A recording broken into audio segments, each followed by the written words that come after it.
Welcome to Panisha Technical Institute. In last lecture, I have discussed the whole syllabus of electrical measurement and instrumentation, and I also discussed what is the measurement system and the difference between true value and measured value. And I've also talked about the basic definition of error. Along with, I've discussed limiting error or relative static error. So these are the topic that I have discussed till now in electrical measurement and instrumentation. And now I am going to push the syllabus of electrical measurement, in which I am going to discuss analog instrument. And we further categorize the analog instrument, in which first is quantity to be measured by analog instrument, next is working principle of analog instrument, and third one is representation of analog instrument. तो analog instrument को भी हमने आगे 3 part में categorise कर दिया है, जिसमें जो पहला पार्ट है वो है quantity to be measured. That means हम एनालॉग इंस्ट्रूमेंट से कौन कौन सी क्वांटिटी मेजर कर सकते हैं. तो फर्स्ट है current. That means if current quantity is variable that it can be measured by ammeter. अगर करंट क्वांटिटी वेरी कर रही है तो उसे हम मेजर करते हैं किसके थ्रू? अमीटर के through. In the same way voltage को मेजर करने के लिए हम वोल्ट मीटर यूज करते हैं, और पावर को मेजर करने के लिए हम वॉट मीटर को यूज करेंगे. And we know that power is the multiplication of voltage and current quantity. इन दोनों का मल्टीप्लिकेशन होने के बाद जो फाइनली जो हमें जो भी कुछ मिलता है वो क्या मिलता है? वॉट मीटर की रीडिंग. और नेक्स्ट है एनर्जी. तो एनर्जी को कैलकुलेट करने के लिए हम एनर्जी मीटर को यूज करते हैं अगर हमारे पास पावर और टाइम के बीच में अगर कोई कर्व है. तो इस कर्व के अंडर का जितना भी ये एरिया है ये क्या होगा? एनर्जी होगा. Okay, so these are the quantity to be measured by analog instrument. तो यही क्वांटिटीज होती हैं जो हम एनालॉग इंस्ट्रूमेंट के थ्रू मेजर करते हैं. नेक्स्ट आता है एनालॉग इंस्ट्रूमेंट का working principle. That means analog instrument को जब हम यूज करेंगे तो इसके लिए हम कौन से बेसिक्स वर्किंग प्रिंसिपल को यूज करेंगे. तो जो सबसे पहला वर्किंग प्रिंसिपल है वो है मैग्नेटिक फील्ड इफेक्ट. नेक्स्ट है इलेक्ट्रोमैग्नेटिक फील्ड ऑफ अट्रैक्शन और repulsion. And after that electrostatic effect, and after that induction effect. ये जितने भी इफेक्ट्स हैं इनको हम डिटेल में स्टडी करेंगे. उसके बाद है heating effect. And we know that induction effect हम यूज करते हैं कहाँ? एनर्जी मीटर्स के अंदर. एनर्जी मीटर की क्रिएशन के अंदर एनर्जी मीटर को जब हम बनाते हैं तो उसके लिए जो हम बेसिक वर्किंग प्रिंसिपल यूज करते हैं वो होता है इंडक्शन इफेक्ट. उसके बाद है हीटिंग इफेक्ट, और हीटिंग इफेक्ट हम यूज करते हैं थर्मल इंस्ट्रूमेंट के अंदर.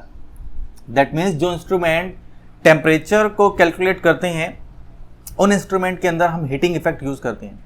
That means thermal instrument. तो थर्मल इंस्ट्रूमेंट के अंदर जो बेसिक वर्किंग प्रिंसिपल होता है वो होता है हीटिंग इफेक्ट. और इसके बाद आता है representation of analog instrument. That means according to representation, how many type of analog instrument? So according to representation, there are 4 type of analog instrument. First one is indicating type, and after that recording type, and third one is indicating type, and fourth one is null deflection. तो सबसे पहले हम बात करते हैं कि indicating type के analog instrument में क्या होता है. देखो indicating type के analog instrument वही होंगे जिसमें only display होगा. That means ये ऐसे इंस्ट्रूमेंट होंगे जो केवल डिस्प्ले ही करेंगे. अगर हम कोई भी क्वांटिटी मेजर कर रहे हैं तो उसकी जो मेजर्ड वैल्यू होगी वो उसके डिस्प्ले में शो हो जाएगी. ठीक है. That means indicating type instrument में ओनली इंडिकेशन है, मतलब किसी भी टाइप का रिकॉर्डिंग नहीं है. इंडिकेटिंग दैट मीन्स कोई क्यूमुलेटिव एडिशन नहीं है. ये फोर्थ टाइप का भी उसके अंदर नहीं है. दैट मीन्स ओनली क्या है? एक डिस्प्ले ही रहेगा. दैट मीन्स जो ऐसे इंस्ट्रूमेंट होते हैं ये हमें रीडिंग देंगे कब? जब हम उसे सप्लाई से कनेक्ट करेंगे. दैट मीन्स अगर हम इंडिकेटिंग टाइप के इंस्ट्रूमेंट को सप्लाई से कनेक्ट करेंगे तो वो हमें रीडिंग देंगे, और अगर हम सप्लाई को स्विच ऑफ कर देंगे तो ऑटोमेटिकली जो पॉइंटर है वो कहाँ आ जाएगा? 0 पर आ जाएगा. It gives reading only when connected to supply. There is no storing capacity. तो इंडिकेटिंग टाइप जो इंस्ट्रूमेंट होंगे वो क्या करेंगे? केवल उनके अंदर क्या होगा? ओनली डिस्प्ले होगा. Only display. और अगर हम सप्लाई को स्विच ऑफ करेंगे तो जो पॉइंटर है वो ऑटोमेटिकली कहाँ आ जाएगा? 0 पे आ जाएगा. जब तक सप्लाई होगी तब तक हमें रीडिंग मिलेगी. सप्लाई ऑफ होगी और पॉइंटर भी कहाँ आ जाएगा? 0 पर आ जाएगा. अब इसके एग्जांपल्स की बात करते हैं कि इंडिकेटिंग टाइप के इंस्ट्रूमेंट कौन कौन से। तो जो पहला एग्जांपल है वो है पीएमएमसी इंस्ट्रूमेंट। जो पीएमएमसी इंस्ट्रूमेंट होता है वो भी कैसा होता है, इंडिकेटिंग टाइप का इंस्ट्रूमेंट होता है। पीएमएमसी का मतलब होता है परमानेंट मैग्नेट मूविंग कॉइल, और इसे हम यूज करते हैं करंट को मेजर करने के लिए भी और वोल्टेज को मेजर करने के लिए भी। एंड इसके बाद है ईएमएमसी। ईएमएमसी में जो यहाँ पे तो मैग्नेट परमानेंट होती है, और ईएमएमसी में जो मैग्नेट होती है वो होती है इलेक्ट्रोमैग्नेटिक। तो ईएमएमसी का मतलब होता है इलेक्ट्रोमैग्नेटिक मूविंग कॉइल। ये करंट भी मेजर करता है, वोल्टेज भी मेजर करता है, और उसके साथ साथ ये पावर को भी मेजर करता है। और ये भी कैसा होता है, इंडिकेटिंग टाइप का इंस्ट्रूमेंट होता है। इसके बाद है एमआई। एमआई का मतलब होगा मूविंग आयरन। मूविंग आयरन जो इंस्ट्रूमेंट होता है ये करंट को मेजर करता है और वोल्टेज को मेजर करता है, ये पावर को मेजर नहीं करता। इसके बाद है ओम मीटर। एक इंडिकेटिंग टाइप इंस्ट्रूमेंट होता है जिसे हम यूज करते हैं रेसिस्टेंस की वैल्यू को मेजर करने के लिए, और साथ ही साथ जो मेगर है जिसे हम हाई वैल्यू के रेसिस्टेंस को मेजर करने के लिए यूज करते हैं, वो भी क्या होता है, एक इंडिकेटिंग टाइप एनालॉग इंस्ट्रूमेंट होता है। दैट मीन्स इन सब इंस्ट्रूमेंट के अंदर ओनली डिस्प्ले होता है, किसी भी टाइप की रिकॉर्डिंग की फंक्शनैलिटी नहीं होती है। ओके, तो आई थिंक आपको समझ में आ गया होगा कि इंडिकेटिंग टाइप इंस्ट्रूमेंट क्या होता है। उसके बाद बात करते हैं हम रिकॉर्डिंग टाइप इंस्ट्रूमेंट की। देखो नाम से ही पता लग रहा है कि इसके अंदर कुछ ना कुछ रिकॉर्डिंग भी होगी। दैट मीन्स कि यहाँ पे डिस्प्ले भी होगा और साथ ही साथ रिकॉर्डिंग भी होगी। तो रिकॉर्डिंग टाइप जो एनालॉग इंस्ट्रूमेंट होते हैं इसके अंदर डिस्प्ले के साथ साथ रिकॉर्डिंग भी होती है। तो ऐसे इंस्ट्रूमेंट होते हैं जो हम सब स्टेशंस के अंदर यूज करते हैं। तो जो सब स्टेशन के अंदर जो हम इंस्ट्रूमेंट यूज करते हैं वो कैसे होते हैं, रिकॉर्डिंग टाइप के होते हैं। So in a substation throughout the day so many voltage fluctuations, कि पूरे के पूरे दिन काफ़ी ज़्यादा वोल्टेज फ्लक्चुएशंस होती हैं। सपोज अगर शाम के 6 बजे से 10 बजे तक many peoples have so many requirement of electricity so that they switch on the load. तो वो लोड को क्या करेंगे, स्विच ऑन करेंगे। अगर लोड को वो स्विच ऑन करेंगे इस टाइम ड्यूरेशन के अंदर तो लोड बढ़ेगा। And we know that what is the load. Load होती है करंट कैरिंग कैपेसिटी। अगर हम लोड बोल रहे हैं तो लोड का मतलब क्या है, करंट कैरिंग कैपेसिटी। अगर लोड बढ़ेगा तो करंट कैरिंग कैपेसिटी भी बढ़ेगी। अगर करंट कैरिंग कैपेसिटी बढ़ेगी तो automatically voltage should fall down. Voltage क्या हो जाएगी, कम हो जाएगी। And we know that according to Indian electricity module the voltage should be within the limit of 230 plus और minus 5%। That means Indian standard module के according जो voltage है वो प्लस और माइनस 5% के बीच में ही होनी चाहिए। और प्लस और माइनस 5% का मतलब हो गया 230 प्लस और माइनस 5%। दैट मीन्स 230 का कितना, 5%। तो अगर हम इसकी रेंज कैलकुलेट करें तो ये रेंज आती है लगभग 218.5 to 241.5 वोल्ट। दैट मीन्स चाहे जितने भी वोल्टेज फ्लक्चुएशंस हों, लेकिन जो वोल्टेज है वो 218.5 to 241.5 के जो बीच में ही क्या रहनी चाहिए। इसलिए हम क्या करते हैं कि सब स्टेशन के अंदर जो भी एनालॉग इंस्ट्रूमेंट जो हम यूज करते हैं वो हम रिकॉर्डिंग टाइप करते हैं, ताकि हमें डिस्प्ले भी होता रहे और साथ ही साथ रिकॉर्डिंग भी होता रहे, जिससे हम ऑब्जर्व कर पाएँ कि through out the day voltage में फ्लक्चुएशंस कितना हो रहा है। और अकॉर्डिंग टू वोल्टेज फ्लक्चुएशंस हम डिमांड कैलकुलेट करते हैं, और जिससे हमें ये पता लगता है कि हमें कितना यानी कि ज़्यादा वोल्टेज का लेवल यहाँ पे मेंटेन करना चाहिए। सेकंड है, इसे हम यूज़ करते हैं मेडिकल रिसर्च और पेशेंट के मॉनिटरिंग के अंदर। Medical research and patient monitoring, that means अगर हमें किसी पेशेंट के हार्ट की फंक्शनैलिटी को कैलकुलेट करना है कि जो उसका जो हार्ट है वो सही तरीके से काम कर रहा है या नहीं कर रहा, तो उसके लिए हम ECG मशीन को यूज़ करते हैं। ECG means electrocardiograph. इलेक्ट्रोकार्डियोग्राफ के थ्रू हम क्या करते हैं कि जो हार्ट है उसकी जो फंक्शनैलिटी को मेज़र भी करते रहते हैं, और साथ ही साथ एक एक पॉइंट को रिकॉर्ड भी करते रहते हैं, जिसके थ्रू फाइनली हमें ये पता लगता है कि जो हार्ट है वो किस तरीके से काम कर रहा है। तो इसके बाद इसका जो थर्ड यूज़ है वो होता है cockpit voice recorder. Cockpit voice recorder को हम इन शॉर्ट CVR भी कहते हैं, कि इस इंस्ट्रूमेंट के थ्रू हम पायलट अपने पैसेंजर से बात कर पाता है। और नंबर 4 पर है सिस्मोग्राफ। जो सिस्मोग्राफ जो इंस्ट्रूमेंट होते हैं, तो ये भी एक रिकॉर्डिंग टाइप के इंस्ट्रूमेंट होते हैं। इन्हें हम यूज़ करते हैं एक्सरेज की इंटेंसिटी को रिकॉर्ड करने के लिए। और जो 5th नंबर पे है वो है CRO। CRO एक स्पेशल टाइप का रिकॉर्डिंग टाइप का इंस्ट्रूमेंट है, जिसे आगे हम डिटेल से डिस्कस करेंगे। अब इसके बाद जो 3rd नंबर पर है वो है इंटीग्रेटिंग टाइप एनालॉग इंस्ट्रूमेंट। देखो, इंटीग्रेशन का जो मतलब होता है वो होता है सम। दैट मीन्स यहाँ पे डिस्प्ले भी रहेगा, प्लस रिकॉर्डिंग भी होगी, और प्लस क्यूमुलेटिव एडिशन भी होगा। तो जो इंटीग्रेटिंग टाइप इंस्ट्रूमेंट होंगे इनके अंदर क्या होगा, डिस्प्ले भी होगा, साथ में रिकॉर्डिंग भी होगी, एंड प्लस क्यूमुलेटिव एडिशन भी होगा। तो इस तरह के जो इंस्ट्रूमेंट होते हैं इन्हें हम इलेक्ट्रिकल एनर्जी को मेजर करने के लिए यूज करते हैं। दैट मीन्स अगर हमें किसी कस्टमर को for a specific time period के लिए अगर हमें एनर्जी सप्लाई करनी है, तो उस केस के लिए हम इंटीग्रेटिंग टाइप इंस्ट्रूमेंट को यूज करते हैं। And for example energy meter. That means जब आपने एनर्जी मीटर को इंस्टॉल किया तब से लेके जितनी भी आपने एनर्जी यूज की है उसको वो रिकॉर्ड भी कर रहा है, और साथ ही साथ जितनी भी आप एनर्जी यूज कर चुके हो उसे वो साथ ही साथ ऐड भी कर रहा है। तो यहाँ पर डिस्प्ले भी हो रहा है, यहाँ पर रिकॉर्डिंग भी हो रही है, प्लस यहाँ पे क्यूमुलेटिव एडिशन भी हो रहा है। दैट मीन्स यहाँ पे इंटीग्रेशन भी है। So that this type of instrument are called integrating type instrument. तो because in that instrument cumulative addition is also taking place. तो एनर्जी मीटर के अंदर भी आगे 2 टाइप होते हैं। एक तो होता है सिंगल फेज एनर्जी मीटर, ठीक है, और इसके बाद होता है 3 फेज एनर्जी मीटर। और हमें पता है कि जो सिंगल फेज एनर्जी मीटर होता है वो हम यूज करते हैं डोमेस्टिक पर्पज के लिए, and for industrial purpose we use 3 phase energy meter, ठीक है, क्योंकि इंडस्ट्री के अंदर ऑब्वियस है कि वहाँ पे जो सप्लाई होती है वो 3 फेज होती है। अगर सप्लाई 3 फेज हो रही है तो उस एनर्जी को भी कैलकुलेट करने के लिए हमारा जो एनर्जी मीटर भी कैसा होना चाहिए, 3 फेज होना चाहिए। तो बेसिकली ये 3 टाइप के रिप्रेजेंटेशंस होते हैं। तो कई बार इस 4th टाइप के बारे में भी पूछ लेते हैं। तो नल डिफ्लेक्शन के अंदर जो हम इंस्ट्रूमेंट यूज करते हैं वो होता है पोटेंशियोमीटर।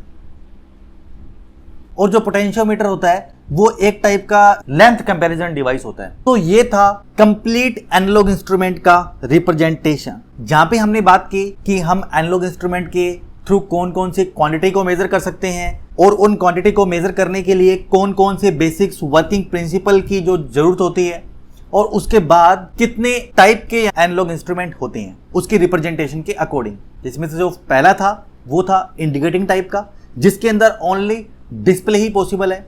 दैट मीन्स ओनली हमें रीडिंग ही मिलेगी। यहाँ पे किसी भी टाइप का रिकॉर्डिंग पॉसिबल नहीं है।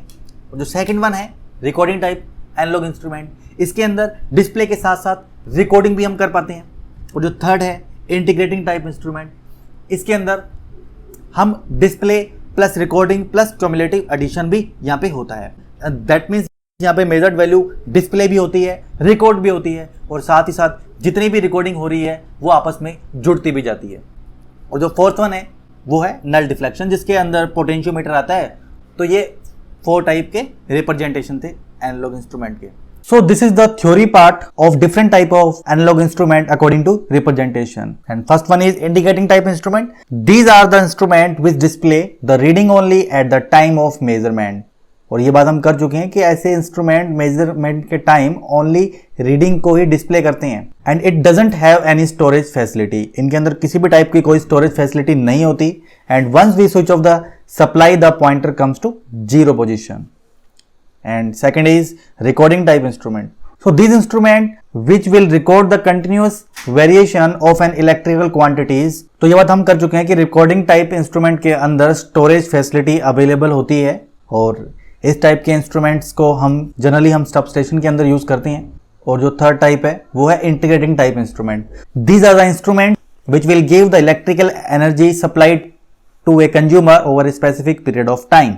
जो इंटीग्रेटिंग टाइप के एनालॉग इंस्ट्रूमेंट होते हैं, ये क्या करेंगे कि जो इलेक्ट्रिकल क्वांटिटी मेजर तो करते ही हैं, साथ ही साथ रिकॉर्डिंग भी करते रहते हैं, और जितनी भी वो रिकॉर्डिंग कर लेते हैं उनको साथ ही साथ वो ऐड भी करते रहते हैं। दैट मीन्स उनका क्यूमुलेटिव एडिशन भी वो साथ ही साथ करते रहते हैं। दैट मीन्स अगर आप एनर्जी मीटर को फर्स्ट टाइम इंस्टॉल करते हो तो उसके अंदर जो रीडिंग होती है वो 00 होती है, 00 यूनिट होती है, और जैसे जैसे हम उसे यूज करते जाते हैं तो एनर्जी मीटर क्या करता है कि आप जितनी ज्यादा एनर्जी को यूज कर रहे हो उसे वो मेजर भी करता है और साथ ही साथ रिकॉर्ड भी करता है, और सपोज एक महीने तक जितनी भी एनर्जी यूज कर चुके हो उसका पूरा का पूरा टोटल भी वो आपको देता है। दैट मीन्स जो आपका एनर्जी मीटर होता है वो जितनी भी रीडिंग्स रिकॉर्ड करता है वो उनको पैरेलली ऐड भी करता रहता है, जिससे कि हमें पता लगता है कि जस्ट एक महीने बाद आपने कितनी टोटल एनर्जी कंज्यूम कर ली है। अब हम बात करेंगे उन एसेंशियल कंपोनेंट की जो कि इंडिकेटिंग टाइप इंस्ट्रूमेंट के अंदर यूज होते हैं। अब जो हमारा नेक्स्ट पॉइंट है वो है in all indicating type instrument there are 3 essential component. तो ये जो एसेंशियल कंपोनेंट है ये आपको याद रखनी है। तो जितने भी इंडिकेटिंग टाइप इंस्ट्रूमेंट होते हैं उनके अंदर बेसिकली 3 एसेंशियल कंपोनेंट होते हैं, जिसमें जो पहला एसेंशियल कंपोनेंट है वो है डिफ्लेक्टिंग टॉर्क, और जो सेकंड है वो है कंट्रोलिंग टॉर्क, और जो थर्ड है वो है डैंपिंग टॉर्क। और वन बाय वन हम इनको डिटेल से डिस्कस करते हैं।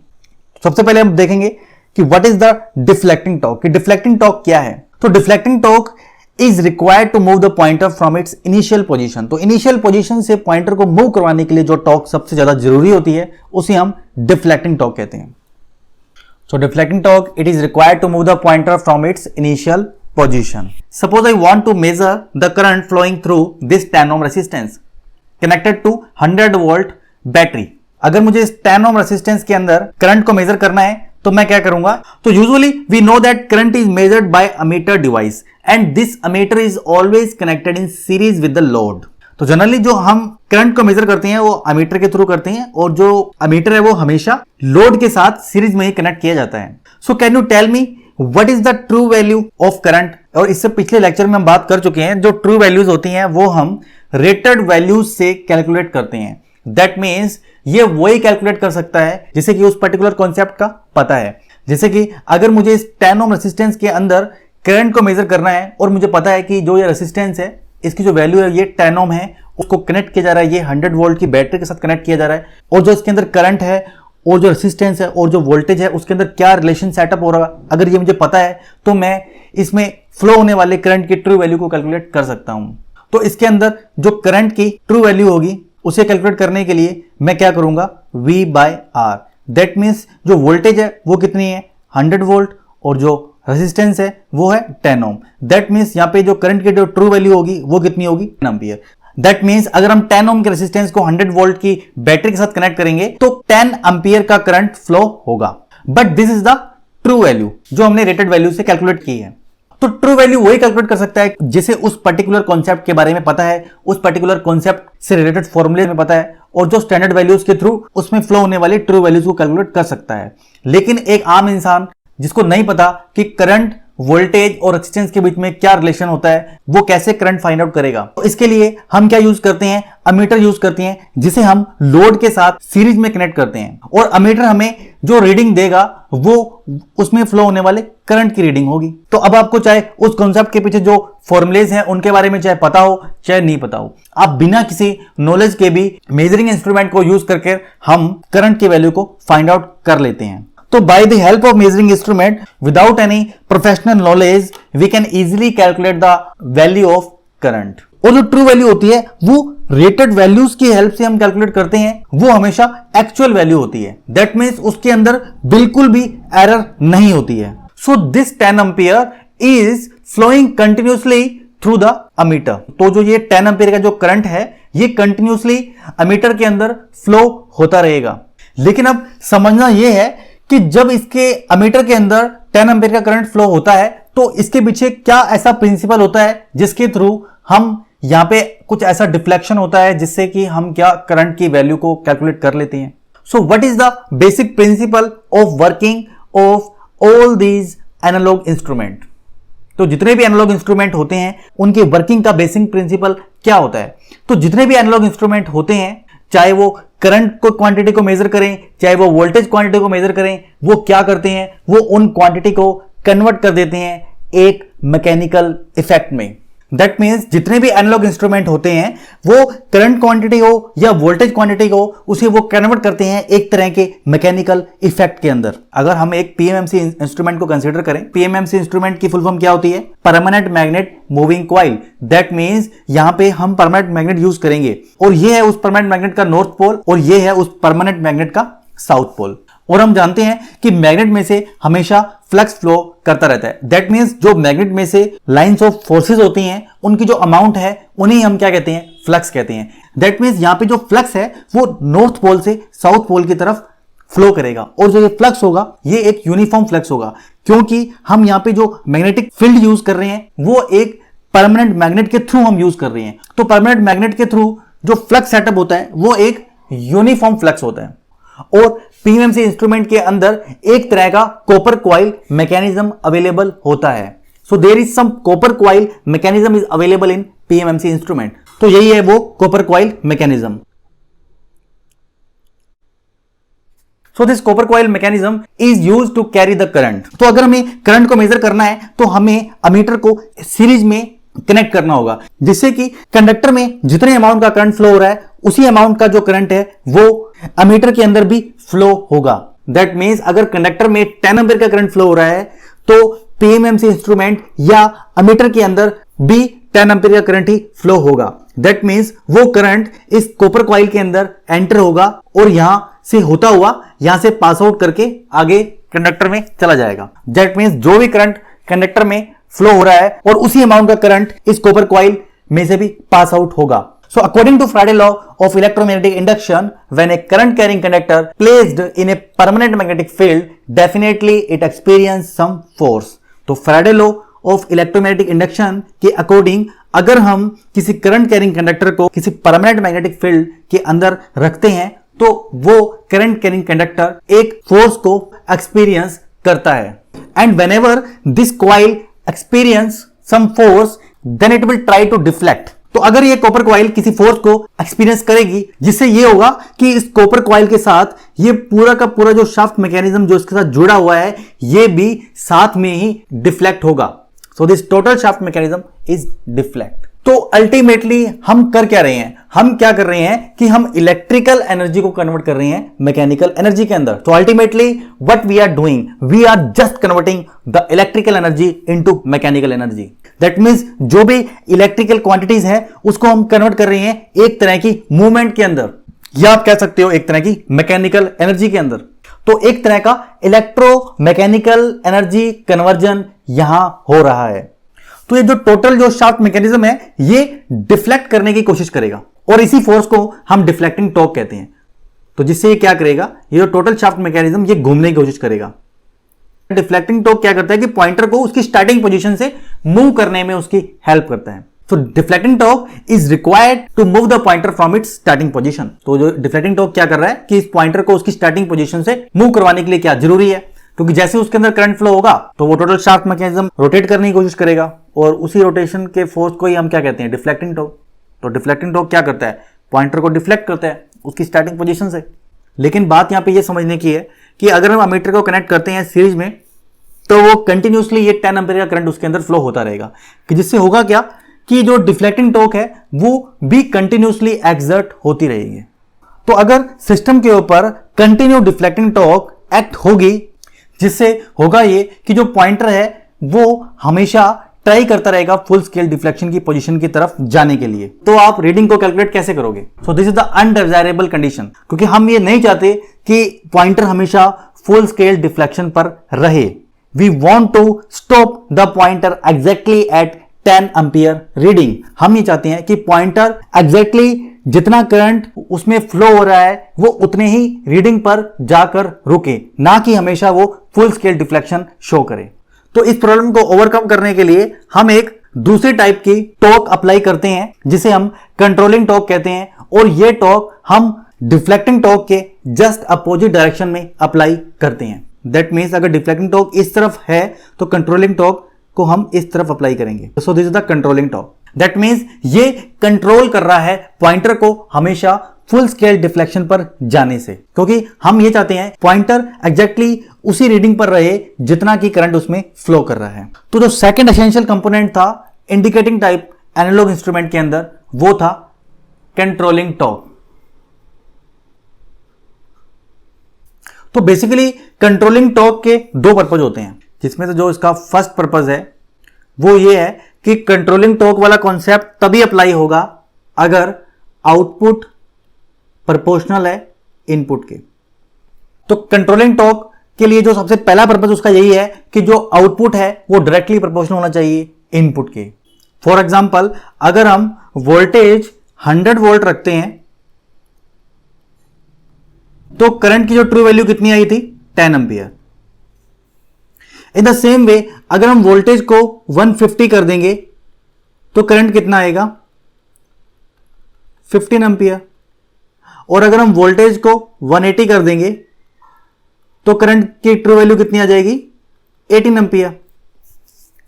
दैट मीन्स आप क्या ऑब्जर्व कर रहे हो कि हमारा यहां पे इनपुट क्या है, वोल्टेज, और आउटपुट क्या है, करंट। दैट मीन्स हम जितनी वोल्टेज अप्लाई कर रहे हैं लीनियरली जो करंट भी क्या बढ़ रही है। दैट मीन्स यहां पे वोल्टेज और करंट के बीच में जो रिलेशन है वो क्या है, लीनियर है। तो इन द सेम वे अगर हम वोल्टेज को 0 कर देंगे तो करंट कितनी हो जाएगी, 0 हो जाएगी। That means if current is 0 then pointer has to bring back to original position. अगर करंट 0 हो रही है दैट मीन्स यहां पे पॉइंटर को वापस उसकी ओरिजिनल पोजीशन पर आना पड़ेगा, उसकी स्टार्टिंग पोजीशन पे आना पड़ेगा। तो जो कंट्रोलिंग टॉर्क का जो दूसरा पर्पज यही है, कंट्रोलिंग टॉर्क का दूसरा पर्पज यही है कि वो क्या करता है कि जब इनपुट की एब्सेंस होती है, दैट मीन्स जब कोई भी इनपुट हम अप्लाई नहीं करते तो वो पॉइंटर को हमेशा उसकी ओरिजिनल पोजीशन पर ही मेंटेन रखता है। So this is the second purpose of controlling torque. तो कंट्रोलिंग टॉर्क का सेकंड पर्पज यही है, इनपुट नहीं अप्लाई किया गया तो पॉइंटर वापस कहां चला जाए, अपनी ओरिजिनल पोजीशन पर चला जाए। तो ये है कंट्रोलिंग टॉर्क का सेकंड पर्पज। तो मान लो ये एक इंडिकेटिंग टाइप एनालॉग इंस्ट्रूमेंट का स्केल है, तो ये है उसका स्टार्टिंग पॉइंट जिसे मैं बोल रहा हूं ए पॉइंट, और ये है उसका end point, this is called B point, and this is also called full scale deflection, full scale deflection point. And at starting point the value of current is 0 ampere, जो मार्क है यहां पे, और जो फुल स्केल डिफ्लेक्शन में that means जो ये maximum value जो ये मेजर कर सकता है वो है 20 एम्पियर। दैट मीन्स जो ये इंस्ट्रूमेंट है ये 0 to 20 एम्पियर तक के करंट को मेजर कर सकता है।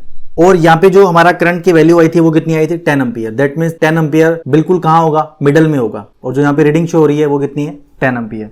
दैट मीन्स यहां पे जो पॉइंटर है वो रुका रहेगा, दैट मीन्स वो अपनी स्टेडी स्टेट पे रहेगा, और जो स्टेडी स्टेट पर जो डिफ्लेक्टिंग टॉर्क है और जो कंट्रोलिंग टॉर्क है वो आपस में बराबर होती हैं और अपोजिट डायरेक्शन में एक्ट हो रही होती हैं। दैट मीन्स इस पोजीशन पे जब पॉइंटर रुका रहेगा, स्टेडी स्टेट पे रहेगा, तो इस पोजीशन पे कंट्रोलिंग टॉर्क, डिफ्लेक्टिंग टॉर्क और जो कंट्रोलिंग टॉर्क वो क्या हो जाएगी, बराबर हो जाएगी। तो इस डायरेक्शन में डिफ्लेक्टिंग टॉर्क लगती है और इस डायरेक्शन में कंट्रोलिंग टॉर्क लगती है। अगर पॉइंटर को इस डायरेक्शन से मूव करना है तो डिफ्लेक्टिंग टॉर्क हमेशा ज्यादा होनी चाहिए कंट्रोलिंग टॉर्क से, तभी वो पॉइंटर मूव कर पाएगा। और अगर पॉइंटर को यहां से बैक आना है तो डेफिनेटली कंट्रोलिंग टॉर्क ज्यादा होनी चाहिए डिफ्लेक्टिंग टॉर्क से, तभी पॉइंटर यहां से वापस बैक आ सकता है अपनी ओरिजिनल पोजीशन पर। तो यहां पे एक चीज ये नोटिस करने की है कि at steady state both deflecting torque and controlling torque are equal in magnitude but acting opposite in direction, so that the moving system produces oscillation. अगर ये पॉइंटर हमेशा फुल स्केल डिफ्लेक्शन पे जाने की कोशिश करेगा और कंट्रोलिंग टॉर्क क्या करेगा, इसे वापस इसे पुश बैक करेगा, तो इस तरीके से बैक एंड फोर्थ मोशन होता रहेगा और धीरे धीरे क्या होगा कि पॉइंटर अपनी जो ओरिजिनल पोजीशन के ऊपर आ जाएगा। जितना कि उसके अंदर करंट फ्लो हो रहा है उतनी रीडिंग के ऊपर वो पॉइंटर रुक जाएगा। लेकिन इस पॉइंटर के इसके एग्जैक्ट रीडिंग पर रुकने से पहले यहां अनडिजायरेबल ऑसिलेशंस होते रहेंगे। तो जो ये ऑसिलेशंस हैं ये क्या है, अनडिजायरेबल हैं, हमें इसे भी कम करना है। तो इन ऑसिलेशन को कम करने के लिए हम एक थर्ड टाइप की टॉर्क अप्लाई करते हैं जिसे कहते हैं damping torque. So damping torque is used to reduce the oscillation. So it is used to reduce the number of oscillations.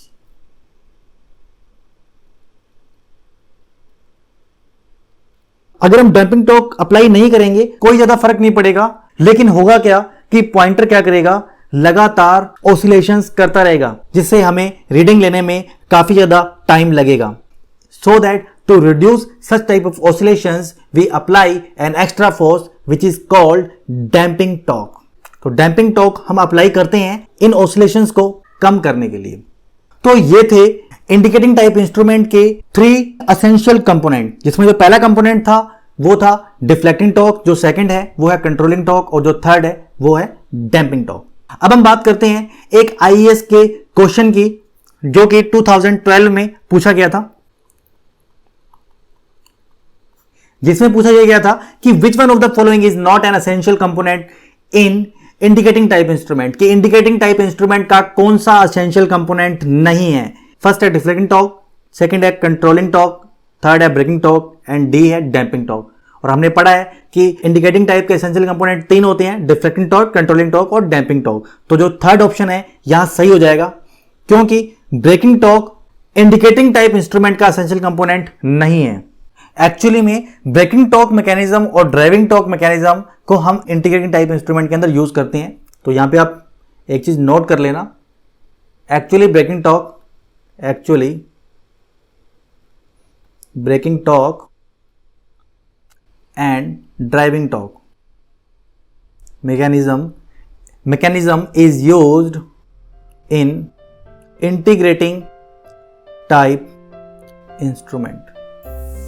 तो इसे हम इंटीग्रेटिंग टाइप इंस्ट्रूमेंट में यूज करते हैं ब्रेकिंग टॉर्क को, ना कि हम इंडिकेटिंग टाइप इंस्ट्रूमेंट में इसे हम यूज करते हैं। So this is all for this lecture. In next lecture I will discuss rectifier type instrument. So if you understand this lecture, please like it and don't forget to share it to your friend. Your sharing will help them a lot. And if you have any suggestion, query or any doubt, you can ask me in the comment section. I will reply your every comment. And if you still not subscribe my channel, please subscribe it and don't forget to click on bell icon button.